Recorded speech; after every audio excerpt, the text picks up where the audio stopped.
जय हिंद, नमस्कार दोस्तों। मैं आपका छोटा भाई सनोज स्वागत करता हूं अपने छोटे से परिवार चैनल के क्लासेस के यूट्यूब चैनल पे। तो जैसा कि दोस्तों आप लोग पिछला वीडियो देखे होंगे, उसमें हम लोग कुछ इन्फॉर्मेशन दिए थे और एक बोले थे कि नई शुरुआत करने जा रहे हैं। तो आज उस शुरुआत की पहला वीडियो होने वाली है नहीं। अगर जो आप लोग पिछला लेक्चर नहीं देखें तो जाके वो वीडियो देख लेना, क्योंकि उसमें सारे इन्फॉर्मेशन दे चुके थे। और ये हमारा एपिसोड नंबर फर्स्ट होने वाला है ना। ये टॉप लगभग 25 क्वेश्चन का सीरीज होने वाला है ना। 25 क्वेश्चन या तो 30 क्वेश्चन का सीरीज होने वाला है, जो रेगुलर यानी कि हर एक चैप्टर का ही चलेगा, यानी जिससे कि आप लोग पिछला वीडियो ही देखे होंगे, है कि नहीं। उसमें ये सब कुछ बताया हुआ है, लेकिन नहीं। तो चलो हम लोग कुछ करते हैं, बिना टाइम वेस्ट किए अपना वीडियो पे चलते हैं। और वीडियो पे चलने से पहले हम ही आप लोग को बता देते हैं कि अगर जो आप लोग हमारा चैनल पर पहली बार आए तो चैनल को कुछ कर लेना, सब्सक्राइब कर लेना। और इस वीडियो को यानी कि जितने सारे 10 का स्टूडेंट है, जितने भी सारे जो आप लोग का दोस्त होंगे, सभी के पास कुछ करना है, शेयर कर देना है कि नहीं, ताकि उन लोग को भी कुछ लाभ हो चुके, है ना। तो चलो हम लोग चलते हैं अपना पहला क्वेश्चन पे। तो जैसे कि दोस्तों आप लोग पहला क्वेश्चन देख रहे होंगे, पहला सिंपल क्वेश्चन है जो हर एक स्टूडेंट के पास जानता होगा, यानी कि जो भी 10 का एग्जाम कभी न कभी 10 का तैयारी किए होंगे, उसको ये क्वेश्चन को जो होता आता होगा, है कि नहीं। सबसे सिंपल पहला क्वेश्चन है कि प्रकाश के परिवर्तन के कितना नियम। तो देख के भी बता सकते हैं कि प्रकाश के परिवर्तन के कितना नियम है। तो सबसे पहले चीज़ तो ये हो जाता है कि प्रकाश का परिवर्तन होता क्या है ना।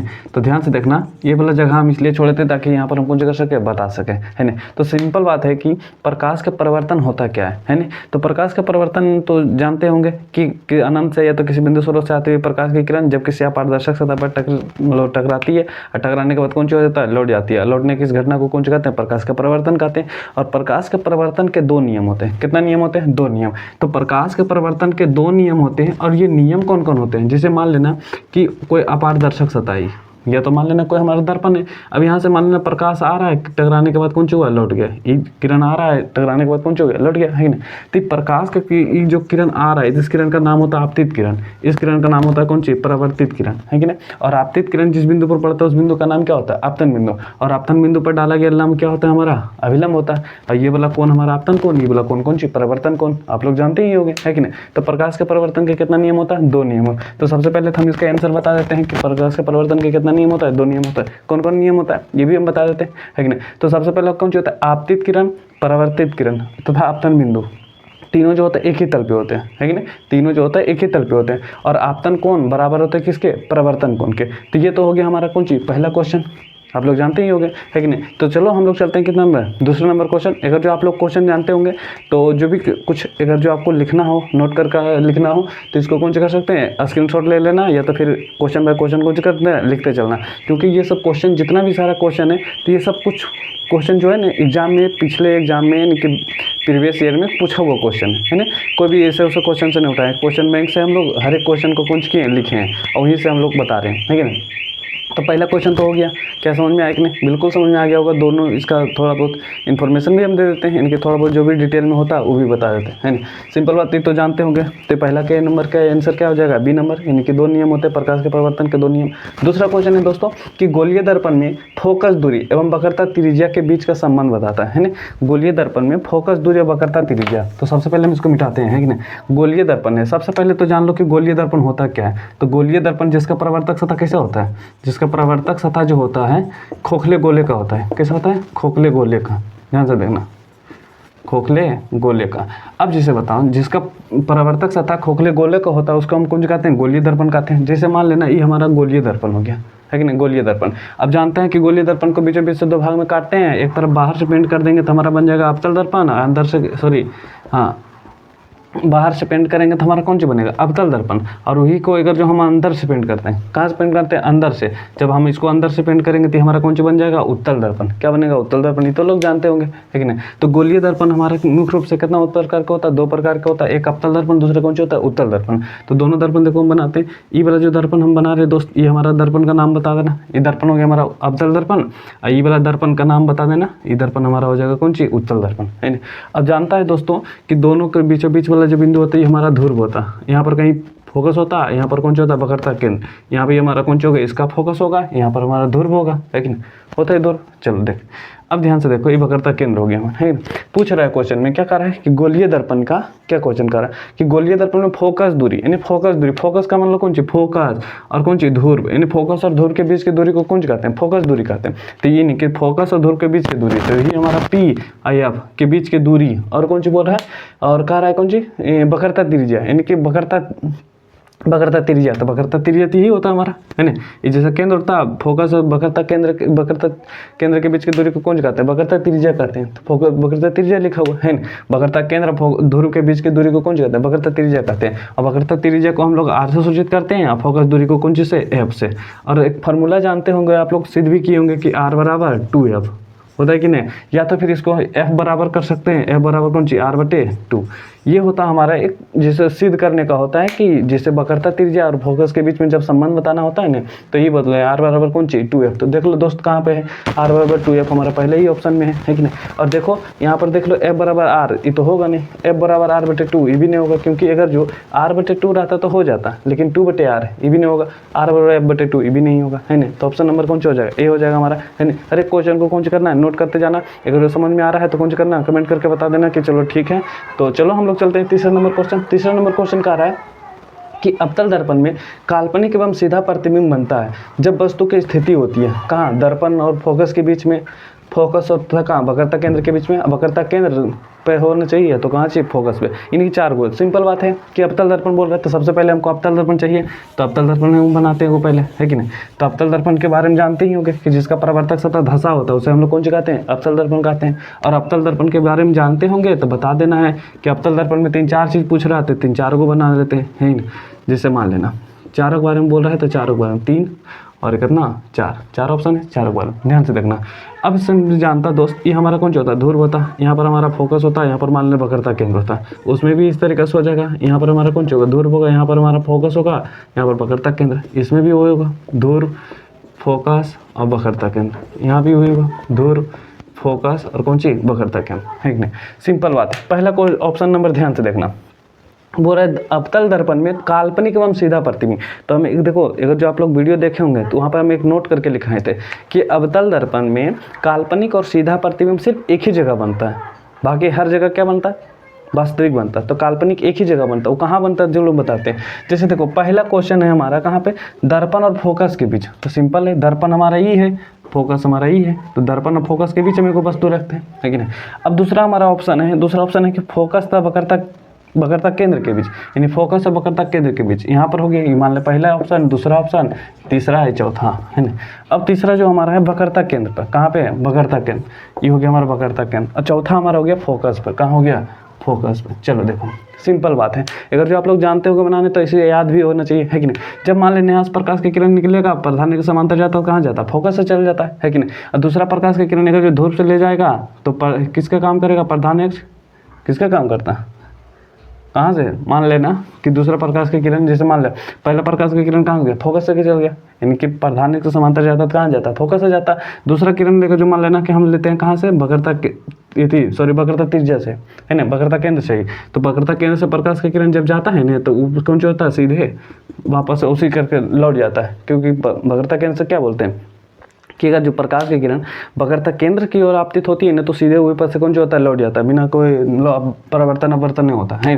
तो सिंपल बात है, जब फोकस से जा रहा था इधर पट्टी, है कि नहीं। तो ध्यान से रखना कि बोला प्रकाश की किरण इधर से आया, इधर से चल गया। अब देखो दोनों बिंदु यहाँ पर जाकर लगभग में मिलेगा, यहाँ पर जाकर बनाएगा कौन चीज़ का, प्रतिबिंब बनाएगा। तो ध्यान से देखो सीधा बना कि नहीं बना, वस्तु हमारा इस तरीके से था तो प्रतिबिंब भी बना इस तरीके से।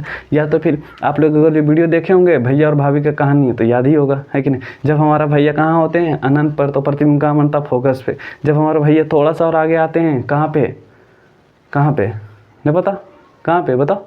जैसे देखो जब भैया हमारा अनंत पे होते हैं, प्रतिबिंब कहाँ बनता, फोकस पे। और जब भैया थोड़ा सा और आगे आते हैं तो अनंत और वक्रता केंद्र के बीच, तो बनता है फोकस और वक्रता केंद्र के बीच, याद है कि नहीं। और जब हमारे भैया वक्रता केंद्र पर होते हैं तो प्रतिबिंब कहाँ बनता है, वक्रता केंद्र पर भी बनता है। और वक्रता केंद्र फोकस के बीच आते हैं तो अनंत और वक्रता केंद्र के बीच बनते हैं, है कि नहीं। और जब हमारा फोकस पे आता है तो कहाँ बनता है, अनंत पे बनता है। और जब हमारा ध्रुव वक्रता केंद्र के बीच आता है तो दर्पण के पीछे बनता है, जैसे कि आप ये वीडियो देख, ये वाला क्वेश्चन आप देख रहे हैं, है कि नहीं। तो यहाँ सिंपल बात है, दर्पण के पीछे बना हमारा प्रतिबिंब, कैसे बना, सीधा बना, और कैसे बना सीधा बना, कैसे बना, काल्पनिक। तो आंसर नंबर कौन सी हो जाएगा, पूछ रहा था कौन सी, काल्पनिक प्रतिबिंब में कौन सी, सीधा। तो काल्पनिक और सीधा कहाँ बनता है, दर्पण और फोकस के बीच जब वस्तु को हम रखते हैं तब हमारा कौन सी बनता है, प्रतिबिंब बनता है। बाकी हर एक चीज़ तो बता ही दिए कि जब वक्रता केंद्र फोकस के बीच रहेगा तो कहाँ बनेगा, है कि नहीं, अनंत वक्रता केंद्र के भी बनता है। जब वक्रता केंद्र पर, तो वक्रता केंद्र पर फोकस पे होता है, अनंत पे बनेगा, है कि नहीं। चलो ये सब तो हो गया। अब चलते हैं हम लोग क्वेश्चन नंबर कितना का। देखो जितना चीज़ बोले हैं सबको कौन सी कर लेना,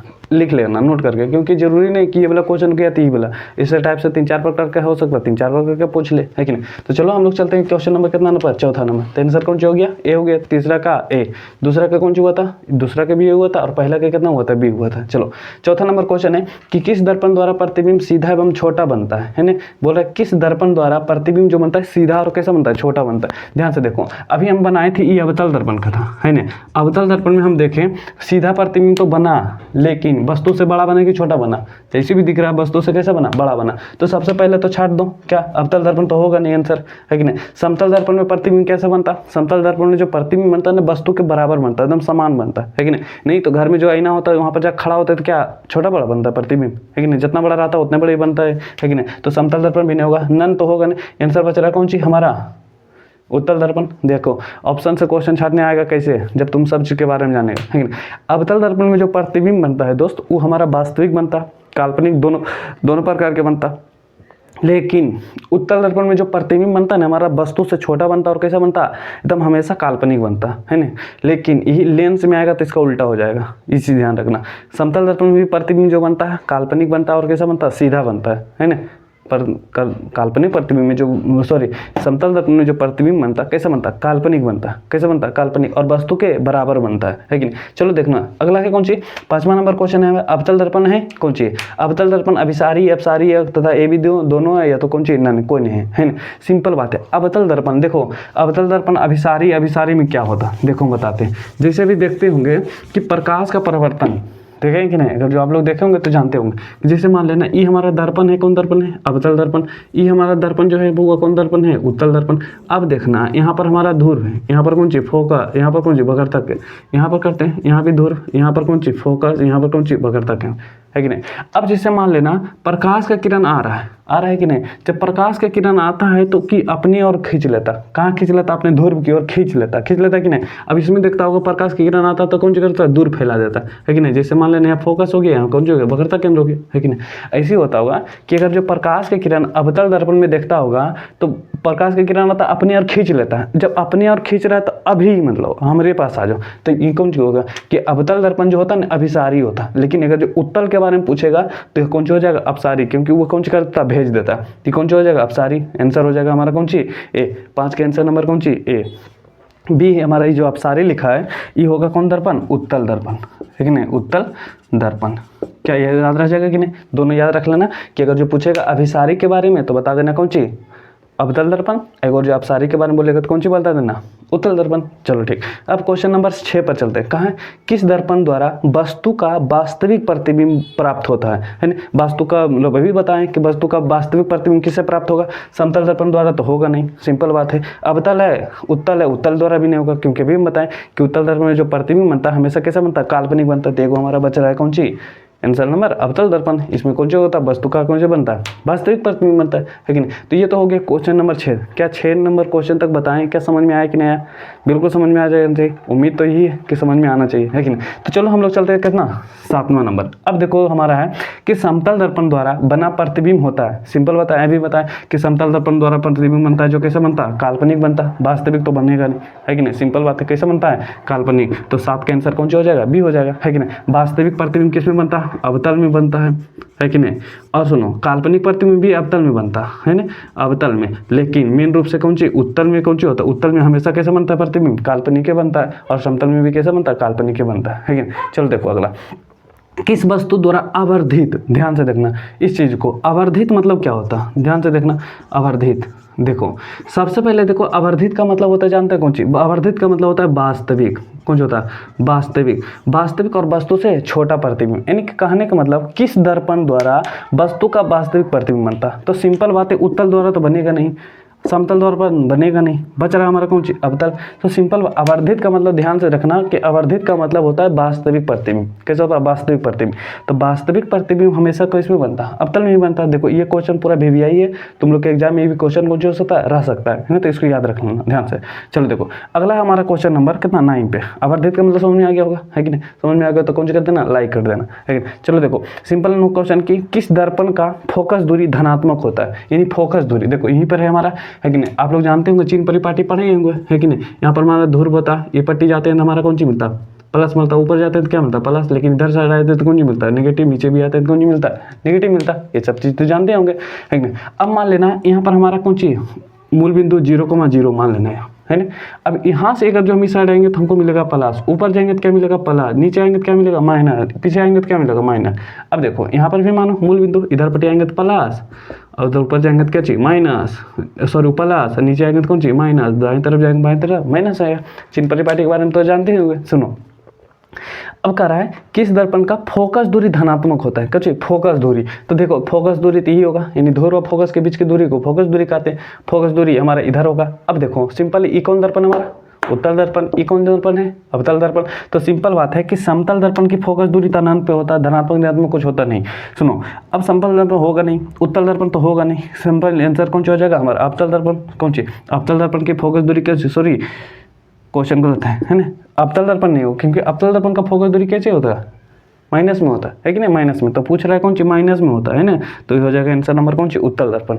गलती हो गया था ना, हम पहले अवतल बता दिए थे। कैसे देखो किसी दर्पण का फोकस दूरी धनात्मक होता है, अगर जो बोलता है यहाँ ऋणात्मक होती तो कौन सी हो जाता हमारा, उत्तल, सॉरी अवतल दर्पण। लेकिन पूछ रहा है धनात्मक होता है तो कौन सी होता, उत्तल दर्पण, है ना। वक्रता केंद्र भी इसका कौन सा होता है, धनात्मक होता है। वक्रता त्रिज्या भी कौन सा होता है, धनात्मक होता है। इसका कौन सा होता है, ऋणात्मक होता है कि नहीं, सिंपल बात। चलो देखो अगला क्वेश्चन नंबर 10 में चलते हैं हम लोग। 10 क्वेश्चन नंबर क्या है कि गोलीय दर्पण ध्रुव एवं फोकस के बीच की दूरी। अरे सिंपल बात है, ध्रुव और फोकस के बीच की दूरी को फोकस दूरी कहते हैं, सिंपल है। ध्रुव किसे कहते हैं, तो ध्रुव किसे कहते हैं, तो ध्रुव हम उसको कहते हैं ना कि दर्पण के मध्य बिंदु जो होता है ना, मध्य बिंदु को हम लोग कौन से कहते हैं, ध्रुव कहते हैं। दर्पण के मध्य बिंदु यानी कि बीचों बीच वाला बिंदु जो होता है हमारा कौन सा होता है, ध्रुव होता है। उसके बाद देखो फोकस दूरी, तो फोकस ध्रुव और फोकस के बीच की दूरी को फोकस दूरी कहते हैं। वक्रता केंद्र किसको कहते हैं, तो दर्पण के जो केंद्र होता है ना, यानी कि गोलीय दर्पण के जो केंद्र होता है ना, जो तो पढ़ता होगा वृत्त है, तो वृत्त के बीच में कौन सा होता है, केंद्र होता है। तो वही वाला हमारा कौन सी है, केंद्र है। चलो सुनो अगला वक्रता केंद्र हो गया। वक्रता त्रिज्या यानी कि ध्रुव और वक्रता केंद्र के बीच की दूरी को कौन सा होता है, वक्रता त्रिज्या होता है। सिंपल बात है, तो आंसर हो जाएगा हमारा कौन सी, फोकस दूरी। तो यही हो जाएगा आंसर, फोकस दूरी आंसर हो जाएगा, गोलीय दर्पण का ध्रुव फोकस के बीच की दूरी। अगला क्वेश्चन है हजामत में। हजामत में जानता हो कि नहीं, कि जिसे हम लोग यदि जाता होगा बाल उल कटवाने के लिए, तो वो जो नाई के पास दर्पण होता है ना, वही के बार तरह हजामत बनाने में किसका उपयोग किया जाता है। सिंपल बात है, देखो सबसे पहली बात है कि उत्तल दर्पण। हम देखो हजामत में प्रयोग करेंगे वैसा दर्पण का जहाँ पर प्रतिबिंब बड़ा दिखेगा। तो प्रतिबिंब बड़ा किस में दिखता, उत्तल में दिखता है, नहीं दिखता। अवतल में दिखता है, हाँ बिल्कुल दिखता। लेकिन क्या समतल में दिखता है, उस समतल में समान दिखता। तो तुम लोग जाएगा तो देखेगा समतल का भी प्रयोग करता है, लेकिन हजामत में मूल रूप से किसका उपयोग करते हैं, अवतल का करते हैं। क्योंकि छोटा भी चीज कौन सी दिखता, बड़ा दिखता। वस्तु को जब हम रख रहे थे इसमें, मान लीजिए छोटा प्रतिबिंब वस्तु को रखते हैं तो इसका प्रतिबिंब जो बनता है वस्तु से कौन सी बनता है, बड़ा बनता है। सिर्फ एक जगह को छोड़कर, कहाँ पे है कि नहीं। जब यहाँ पर जाएगा तो हर एक जगह पर मतलब अवतल दर्पण में वस्तु का प्रतिबिंब जो बनता है बड़ा बनता है ना। इसलिए हजामत में किसका प्रयोग करते हैं, अवतल में करते हैं। क्या ये बताओ 10-11 क्वेश्चन लिखा हुआ था, क्या समझ में आ गया कि नहीं, है कि नहीं। समझ में आ रहा है तो बताना कि अच्छा लग रहा है, लो समझ में आ रहा है, अच्छा लग रहा है तो बता देना कमेंट करके कि हाँ भैया अच्छा लग रहा है। तो इसी तरीके से हम लोग कौन सी करते रहेंगे, और बाकी यही क्वेश्चन नहीं छोड़ेंगे, बाकी और चलते हैं आगे, है कि नहीं। तो बताना कमेंट करके जरूर बता देना कि क्या समझ में आया कि नहीं। और बाकी ये 10-11 क्वेश्चन था, जितना भी बोले हम वो क्वेश्चन को भी कौन सी करना है, नोट करना है कि नहीं। तो चलो चलते हैं हम लोग, इसको पहले साफ करते हैं, फिर हम क्वेश्चन लिखते हैं, फिर से शुरुआत करते हैं, है कि नहीं। तो बताना कमेंट करके जरूर बता देना कि कैसा लगा। अगर जो वीडियो अच्छा लग रहा है तो कौन सी कर देना, शेयर कर देना अपने दोस्तों के पास, है कि नहीं। तो चलो चलते हैं हम लोग कौन सी अपना दूसरा लोग क्वेश्चन लाते हैं आगे। चलो दोस्तों, तो हम लोग आ गए पिछला स्लाइड जो है हमारा उस दूसरे नंबर पे। तो फिर से हम लोग कर चुके हैं, क्वेश्चन लिखे हैं, उसी तरीक़े से फिर से हम लोग शुरू करते हैं कि नहीं। देखो हम लोग करते हैं टॉप 20 क्वेश्चन आने देते हैं, 25 क्वेश्चन नहीं। आप लोग गौर किए होंगे तो देखो 5 था 2 हो गया, 0 हो गया है कि नहीं, तो ध्यान रखना। अब जैसे क्वेश्चन नंबर तो हमारा 11 तक हो गया था, अब चलना है कितना नंबर, क्वेश्चन नंबर 12 से। तो क्वेश्चन नंबर 12 देखो दोस्तों, ये जो हम पहले भी बता चुके हैं कि क्वेश्चन नंबर 12 जो हमारा सोलर कुकर है, सोलर कुकर में प्रयोग किया जाता है कि नहीं। सोलर कुकर में किसका प्रयोग किया जाता है, यानी कि अवतल दर्पण, उत्तल दर्पण, समतल दर्पण, ये तथा भी दोनों, यानी कि अवतल उत्तल दोनों में क्या बताना है कि नहीं। तो सोलर कुकर में जो उपयोग किया जाता है नहीं, वो अवतल दर्पण का उपयोग किया जाता है। किसका उपयोग किया जाता है, अवतल दर्पण का। सोलर कुकर में ही नहीं किया जाता, बहुत सारा चीज़ होता है। जैसे हम देखो यहाँ पर कुछ कुछ लिखे हैं, क्या लिखे हैं ध्यान से देखना। अवतल दर्पण में प्रयोग किया जाता है रोगियों के जो आँख नाक के जो होता है नहीं, आँख नाक कान ये सब का जो डॉक्टर होते हैं नहीं, उसमें भी देखने के लिए प्रयोग किया जाता है किसका, अवतल दर्पण का। क्या तो फिर जो सर्च लाइट होता है ना, सर्च लाइट जो खोजने वोजने में किया जाता है, उपयोग किया जाता है, वो भी किसका किया जाता है, अवतल दर्पण का। या तो जो टॉर्च होता है हमारा का, टॉर्च घर में जो बांधते हैं टॉर्च, या तो वाहनों के जो हेडलाइट होता है ना, हेडलाइट, उसमें भी किसका उपयोग किया जाता है, ये अवतल दर्पण का उपयोग किया जाता है। तो पूछ सकता है कि आप लोग उत्तल दर्पण का उपयोग कहाँ कर सकते हैं, है कि नहीं। तो उत्तल दर्पण का जो उपयोग करते हैं ना हम लोग, ये उत्तल दर्पण का जो गाड़ी होता है ना, गाड़ी के साइड मिरर के रूप में, कौन से के रूप में, गाड़ी के साइड मिरर के रूप में। देखो ये क्वेश्चन तो VVI हो जाता है कि गाड़ी के साइड मिरर में हम लोग उत्तल दर्पण का उपयोग क्यों करते हैं, ये 2 नंबर का क्वेश्चन में VVI हो जाता है कि नहीं। तो इसको ध्यान दे रखना कि गाड़ी के साइड मिरर में किसका उपयोग किया जाता है, उत्तल दर्पण का उपयोग किया जाता है। सोलर कुकर में किसका उपयोग किया जाता है, अवतल दर्पण का। अब पूछेगा समतल दर्पण में किसका उपयोग करते हैं, तो देखो समतल दर्पण का उपयोग जैसे देखता होगा कि जैसे हम लोग घर में जो रहता है ना, घर का जो आईना होता है उसमें किसका उपयोग होता है, समतल दर्पण का ही उपयोग होता है कि नहीं। और अगर जो देखेगा कभी जैसे जाएगा इनकी मार्केट उठकर जाएगा तो जहाँ बाल उल कटवाता उसमें भी किसका उपयोग कर सकते हैं, और समतल दर्पण का उपयोग कर सकते हैं। तो पूछेगा सोलर कुकर में पूछे या तो आँख नाक कान के डॉक्टर जो होते हैं उसमें किसका उपयोग करते हैं, तो बोल देना है किसका, अवतल दर्पण का उपयोग करते हैं, है कि नहीं। अब 13 नंबर क्वेश्चन, ये क्वेश्चन जो थोड़ा सा है कौन सी, एक न्यूमेरिकल का टाइप का है कि नहीं। तो इसके लिए हमें जो जगह चाहिए, तो जगह के लिए इसको कौन कर देते हैं, मिटा देते हैं, लेकिन अब हो गया हमारे पास जगह। अब ध्यान से देखो क्वेश्चन का रहा है 14 नंबर में, 13 नंबर क्वेश्चन है कि अवतल दर्पण के फोकस दूरी 10 सेंटीमीटर। अभी हम बताए थे कि अगला क्वेश्चन कि हमारा कि फोकस दूरी दिया है, कैसे दिया है, फोकस दूरी कितना दे रहे, 10 सेंटीमीटर। तो फोकस दूरी कौन सी, एफ, कितना 10 सेंटीमीटर। और क्वेश्चन का रहा है तो वक्रता त्रिज्या क्या होगी, यानी कि आर का मान पूछ रहा है कि नहीं। अभी हम ये क्वेश्चन को बताए थे कि वक्रता त्रिज्या क्या होता है, ध्रुव वक्रता केंद्र के बीच की दूरी को वक्रता त्रिज्या कहते हैं, और ध्रुव फोकस के बीच की दूरी को कौन सा कहते हैं, फोकस दूरी कहते हैं। और हम इन दोनों के बीच में संबंध बताए थे कि आर बराबर क्या होता है, 2f होता है कि नहीं। फोकस का मान दिया हुआ है, कितना मान दिया, 10 सेंटीमीटर, गुना कर दो 10 दूनी 20 सेंटीमीटर, ये हो जाएगा हमारा कौन सी वक्रता त्रिज्या। तो 20 सेंटीमीटर जो भी हो जाएगा कौन सी, आंसर हो जाएगा, है कि नहीं। अब देखना चलो ये क्वेश्चन का जो समझ में आ गया होगा, है कि नहीं। तो एक क्वेश्चन का इनकी जवाब दे देना कि अगर जो कोई जैसे थी वस्तु है उसका वक्रता त्रिज्या दिया है, यानी कि अवतल दर्पण में फोकस दूरी जैसे दिया रहता है, यानी कि मान ले कोई अब जैसे अवतल दर्पण है जिसका वक्रता त्रिज्या दिया है, कितना दे ले, मान लेना कि दे दिया मान लेना 36 सेंटीमीटर, है कि नहीं, 36 सेंटीमीटर दिया है। तो इसका बता देना कि फोकस दूरी कितना होगा। ये क्वेश्चन है, इसका जवाब कौन सी कमेंट में करके बता देना, है कि नहीं। चलो ये तो क्वेश्चन का जवाब तुम लोग दे देगा। अगला क्वेश्चन चलते हैं, 13 नंबर हो गया, है कि नहीं। 14 नंबर क्वेश्चन पे कह रहा है यदि किसी वस्तु का प्रतिबिंब आवर्धन ऋणात्मक होता, है कि नहीं। आवर्धन क्या होता, पहले ये देखो, आवर्धन बराबर एक फार्मूला भी होता, जो पिछला वीडियो आप लोग देखे होंगे तो ये अथी का इन्फॉर्मेशन का होगा, उससे पिछला जो वीडियो होगा वो होता हमारा आवर्धन का। तो अगर जो आवर्धन का आप लोग देखे होंगे कि आवर्धन जो होता है हमारा, आवर्धन को हम लोग सूचित करते हैं यम से, और यम बराबर फार्मूला होता है -v बटे कौन सी, यू। आवर्धन किसको कहते हैं, आवर्धन कहते हैं कि प्रतिबिंब की ऊंचाई बटे कौन सी, वस्तु की ऊंचाई। आवर्धन बराबर क्यों होता है, -v बटे यू होता है। v हमारा कौन सी होता है, प्रतिबिंब की दूरी, यू होता है हमारा कौन सी, वस्तु की दूरी। ये सब चीज देखो बताया हुआ क्वेश्चन, है कि नहीं।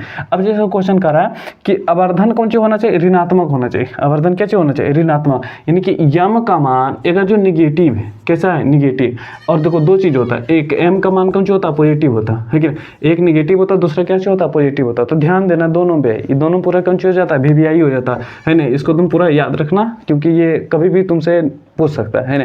अगर जो यम का मान यानी आवर्धन का मान ऋणात्मक है, कैसा है, ऋणात्मक, तो जो प्रतिबिंब होता है होगा हमारा वो वास्तविक और उल्टा होगा। कैसा होगा, वास्तविक और कैसा, उल्टा। ध्यान से रखना एक चीज कि जब भी प्रतिबिंब हमारा वास्तविक होगा तो हमेशा उल्टा ही रहेगा, है कि नहीं। और जब भी प्रतिबिंब हमारा काल्पनिक होगा तो कैसा होगा, सीधा ही होगा। इसको ध्यान रखना।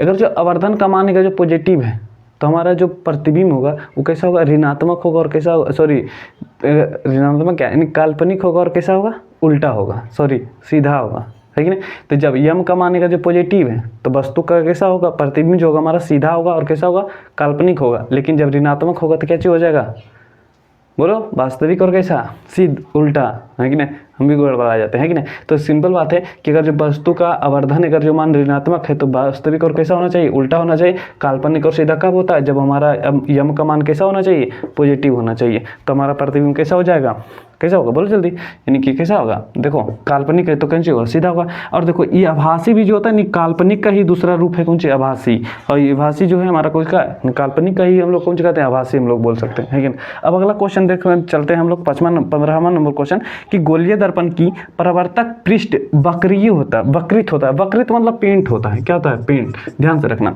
किन कह रहा है कि गोलीय दर्पण की वक्रतक पृष्ठ यानी कि गोलीय दर्पण का जो पेंट होता है, अभी तो हम बताए थे कि गोलीय दर्पण होता है, जैसे मान ले गोलीय दर्पण है, इसको दो भाग में बैठो, इसको बाहर से पेंट कर दो तो अवतल दर्पण, अंदर से पेंट कर दो तो दर्पण, उत्तल दर्पण।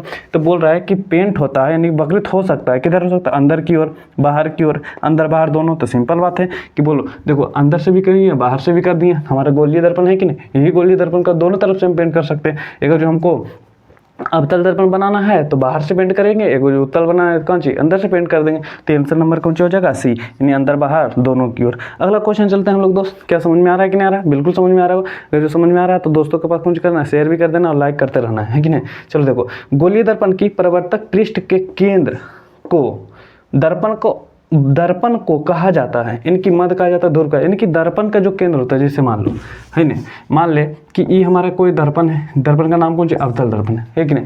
अवतल दर्पण क्यों कह रहा है कि कोई गोलीय दर्पण, तो गोलीय दर्पण तो ये भी हो सकता है, ये भी हो सकता है हमारा, है कि नहीं, दोनों होगा। चलो देखो, गोलीय दर्पण के परावर्तक पृष्ठ के केंद्र, केंद्र कहने का मतलब मध्य में, बीचों बीच में, दर्पण के बीच में, यानी केंद्र का, है कि नहीं, केंद्र को कहा जाता है, यानी कि दर्पण के परावर्तक पृष्ठ के केंद्र को, यानी परावर्तक पृष्ठ के केंद्र को, यानी कि बीचों बीच को कहा जाता है, क्या कहते हैं, इसको हम ध्रुव कहते हैं, याद होगा, ध्रुव यानी कि पोल कहते हैं। अब पोल को हम लोग कौन से सूचित करते हैं, पी से सूचित करते हैं। तो ये हमारा कौन सी कहलाएगा, इनकी कौन सी, ध्रुव कहलाएगा, यानी मध्य तो होगा नहीं, ध्रुव होगा, अक्ष नहीं होगा, गोलार्ध नहीं होगा, है कि नहीं। चलो देखो, ये तो हो गया हमारा कौन सी, आंसर हो जाएगा कौन सी, बी। कितना नंबर, 16 नंबर का आंसर बी। अगला नंबर 17वां क्वेश्चन है हमारा कि गोलीय दर्पण का ध्रुव तथा वक्रता केंद्र से गुजरने वाली सीधी रेखा, यानी कि देखो सिंपल बात है कि क्वेश्चन क्या है, देखो हम बोले कि जैसे मान लेना कि ये हमारा कौन सा गोलीय दर्पण का बात कर रहे हैं, हाँ गोलीय दर्पण। देखो पहले गोला बनाते हैं, चल देखो गोलीय दर्पण है, अब इसको काट देंगे, यहाँ पर हमारा कौन सा होता है, ध्रुव होता है, यहाँ भी हमारा कौन सा होगा, ध्रुव होगा, है कि नहीं। अब बोल रहा है यहाँ पर हमारा कौन सा होता है, केंद्र होता है, केंद्र होता है नहीं, केंद्र होता है बीच में, है कि नहीं। चलो इसको भी कौन करते हैं, यहाँ भी कौन चाहिए, इसके लिए भी, दोनों के लिए हमारा केंद्र हो गया, है कि नहीं। पूरा गोलीय दर्पण ध्रुव तथा वक्रता त्रिज्या, यानी कि ये तो हमारा है वक्रता त्रिज्या, है नहीं, वक्रता त्रिज्या से गुजरने वाली रेखा, यानी कि ये हमारा वक्रता केंद्र है, इसको मिला देंगे तो कौन सी बन गया, वक्रता त्रिज्या। और बोल रहा है कि वक्रता त्रिज्या से गुजरने वाली रेखा जो सीधी रेखा को कहते हैं, क्या कहते हैं, वक्रता केंद्र। ऐसे देखा होगा कि इस तरीके से हम ऐसा करके लाइन पाते थे ना, लंबी जैसा रेखा, हम बोले थे कि हमारा कौन सी है, प्रधान अक्ष होता, एक्स डैश एक्स, याद है कि नहीं याद है, यानी लंबी से जो रेखा होता है, यानी कि सिंपल बात याद रखना, कैसे याद रखना, देखो मान लेना कि ये हमारा कौन सी अवतल दर्पण है, हम बताए थे कि हमारा कौन सा होता है, ध्रुव होता है, यहाँ पर कौन सा वक्रता केंद्र हो गया।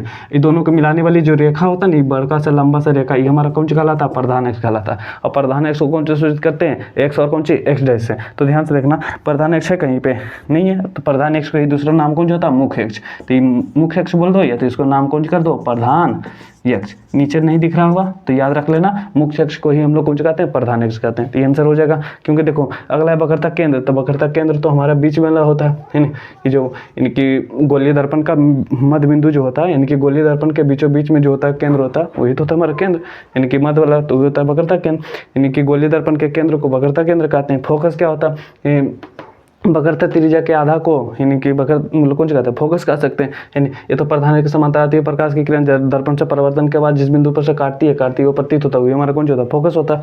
फोकस हो गया हमारा, मुख्य अक्ष हो गया, मिला दिए जो फोकस हो गया, मुख्य ध्रुव हो गया, यानी कि दर्पण के मध्य बिंदु को हम लोग कौन सा कहते हैं, कौन सा कहते हैं, मध्य बिंदु को ध्रुव कहते हैं। चलो ये तो हो गया 17 नंबर क्वेश्चन।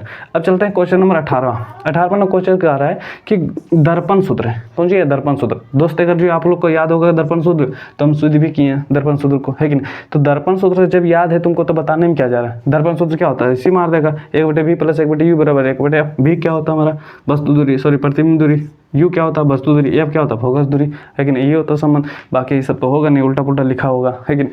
तो दर्पण सूत्र हमारा यह होता है, इसको याद रखना क्योंकि इससे न्यूमेरिकल भी बनता, बहुत सारे याद रखने वाला चीज़ होता है। बोल रहा है अगला क्वेश्चन कि प्रकाश गमन करता है, कौन करता है, प्रकाश गमन करता है। कैसे गमन करता है, सब जानता है कि प्रकाश हमेशा कैसे गमन करता है, सीधी रेखा में करता है, तिरछा में होगा नहीं, टेढ़ा मेढ़ा नहीं होगा, नहीं तो है नहीं, एक्सपेरिमेंट कौन सी सीधी रेखा में हो जाएगा, है कि नहीं। अगला क्वेश्चन है हमारा 20वां नंबर क्वेश्चन कि जिस वस्तु से प्रकाश निकलता है, ध्यान से देखना, ये क्वेश्चन थोड़ा सा मतलब VVI भी कर लेना और अच्छा भी क्वेश्चन है कि नहीं। जिस वस्तु से प्रकाश निकलता है उसे क्या कहा जाता है, उसे अप्रदीप वस्तु कहते हैं। देखो अप्रदीप वस्तु किसको कहते हैं, जहाँ से प्रकाश नहीं निकलता है कि ना, उसे हम लोग अप्रदीप वस्तु बोल देंगे, किरण पुंज कह देंगे। किरण पुंज किसको कहते हैं, यानी कि किरणों को जो समूह होता है ना उसे हम लोग किरण पुंज कहते हैं, किरणों के समूह को, यानी कि किरणों के जो समूह होता है उसे हम लोग कौन सी कहते हैं, किरण पुंज कहते हैं। अगला है दीप्तिमान, देखो यही हो जाएगा हमारा आंसर। दीप्तिमान बोले या तो प्रकाश स्रोत भी बोले, देखो प्रकाश स्रोत, दीप्तिमान बोले या तो दीप्त वस्तु बोले या तो प्रदीप वस्तु बोले, तीनों एक ही चीज नाम है ना। एक होता है हमारा प्रकाश स्रोत, अगर जो ऑप्शन में ये तीनों छोड़ के प्रकाश स्रोत रहेगा नहीं तो मार देना कौन सी प्रकाश स्रोत, है कि नहीं। अगर जो ऑप्शन में प्रकाश स्रोत, दीप्तिमान वस्तु कुछ भी रहेगा तो जो पहले रहेगा उसको मार देना, है कि नहीं, क्योंकि आंसर प्रकाश स्रोत भी होता है। प्रकाश स्रोत कौन सी होता है, वस्तु से जहाँ से प्रकाश निकलता है वही होता रहता है कौन सी प्रकाश स्रोत। तो जहाँ से प्रकाश निकलेगा तो वस्तुएं से निकल रहा है कि नहीं, तो इसी तरीके से हो जाता है कौन सी प्रकाश स्रोत भी। तो इसको ध्यान में रखने वाला बात हो गया कि जिस वस्तु से प्रकाश निकलता है उसे दीप्तिमान वस्तु भी कहते हैं, प्रदीप वस्तु भी कहते हैं, दीप्त वस्तु भी कह सकते हैं उसको, है कि नहीं। और उसे हम लोग कौन सी कहते हैं, प्रकाश स्रोत भी कह सकते हैं। प्रकाश स्रोत देखो क्या होता है कि प्रकाश स्रोत, जैसे मान लेना हमारे पास ये वस्तु है, यहाँ से प्रकाश निकल रहा है नहीं, यहाँ से प्रकाश निकल रहा है, तो जहाँ से प्रकाश निकलता है नहीं वही होता है हमारा कौन सी प्रकाश स्रोत, है नहीं। किरणों को जो समूह होता है कौन सा होता है, किरण पुंज होता है कि नहीं। अब देखना कि ये वस्तु से निकल रहा है प्रकाश, तो इस वस्तु का नाम क्या होगा, प्रदीप वस्तु या तो दीप्तिमान वस्तु, है कि नहीं। चलो इसका कौन सा रखना, ध्यान में रखना, अगर जो दोनों ऑप्शन रहेगा तो कौन सी मार देना, प्रकाश स्रोत मारना, क्योंकि जहाँ से प्रकाश निकलेगा तो निकलेगा ओकरा से, तो हम तो प्रदीप वस्तु भी कह सकते हैं, यानी कि जो ऑप्शन में पहले दिख जाएगा उसको कौन सा कर देना, मार देना, इतना ही है, बाकी और कुछ नहीं है। तो ध्यान में रखना दोस्त, एक क्वेश्चन पूछे थे बगता त्रिज्या वाला, है ना, उसका तो उसका भी कमेंट करके बता देना। और थोड़ा सा मतलब 20 क्वेश्चन रहने देते हैं, है कि नहीं, देखते हैं हम लोग का कितना लंबा वीडियो हुआ है कि नहीं, क्योंकि ज़्यादा लंबा हो जाएगा, डाटा भी ज़्यादा लगेगा, है कि, और टाइमिंग भी थोड़ा कम समय में ज़्यादा करना है ना। तो इस पर ध्यान रखना और बताना कमेंट करके क्या इस तरीके से जो हो रहा है सही लग रहा है कि नहीं लग रहा है। देखना एक दो वीडियो देखना, अगर जो अच्छा नहीं लगेगा तो बोलना, अगर जो बोलेगा लाइव करने का तो फिर सोचेंगे, है कि नहीं। बट ट्राई करना इस तरीके से, थोड़ा अच्छा रहेगा। और वीडियो को कुछ कर देना, शेयर भी कर देना अपने दोस्तों के पास। और अगर जो मेरा चैनल को सब्सक्राइब नहीं किया तो अपने चैनल को सब्सक्राइब कर लेना भाई, क्या है कि नहीं। और अगर जो पसंद आ रहा है तो सबके पास भेज भी देना, शेयर भी कर देना। और खास करके 10 के जितने भी स्टूडेंट हैं उनको कौन सी करना, भेज ही देना, क्योंकि उनके लिए ज़रूरी हो जाएगा, है कि नहीं। और ट्राई करना जो भैया लोग भी उनके पास भी भेजने का, क्योंकि उनके लिए भी जरूरी हो जाएगा, है कि नहीं। तो चलो मिलते हैं नेक्स्ट वीडियो में। ये हमारा पार्ट 1 था, अगला हो जाएगा कौन सी पार्ट 2, है ना। एपिसोड बांट देंगे, एपिसोड 1, 1, 2, 3, 4, 5 जितना चलेगा, पूरा चैप्टर का बोले हैं, पूरा किताब साइंस का पूरा उड़ा ही देंगे, है कि नहीं। तो चलो मिलते हैं नेक्स्ट वीडियो में। जय हिंद, जय भारत, जय हिंद।